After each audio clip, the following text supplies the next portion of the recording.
Hello అందరికీ, ఎలా ఉన్నారు అందరూ? చూడండి, నేను బెండకాయ పులుసు చేస్తున్నాను. మా అమ్మ వాళ్ళు వండినప్పుడు మాత్రం బెండకాయ పులుసు కానీ ఏమన్నా పులుసులు మాత్రం అస్సలు నచ్చేది కాదు, అసలు తినేదాన్ని కాదు నేను. అదే అత్తగారి ఇంటికాడ ఉన్నప్పుడు ఏదైనా తింటాం తప్పదు కదండి, కంపల్సరీ వాళ్ళకి ఇష్టమైన కూరలో చేస్తూ ఉండాలి. నేను ఇవాళ బెండకాయ పులుసు చేస్తున్నాను. బెండకాయ పులుసు ఎండు చేప వేసి చేస్తున్నానండి. సూపర్గా ఉంటుంది ఈ కాంబినేషను, మీరు కూడా ట్రై చేసేయండి.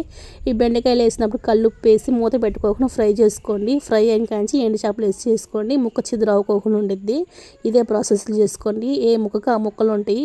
కూర మాత్రం సూపర్గా వచ్చింది. చూడండి ఎట్లా చేస్తున్నానో. పక్కింటి వాళ్ళు వండుకుంటే నోరు ఊరిపోయింది ఇలా బెండకాయ పులుసు, అందుకని నేను కూడా బెండకాయ పులుసు ఎండు చేప చేస్తాను. ఈ కూర ఉండే విధానం చూడండి, ఒక 5 నిమిషాలు టప అయిపోయిందండి కర్రీ. సూపర్గా వచ్చింది, మీరు కూడా ట్రై చేసేయండి.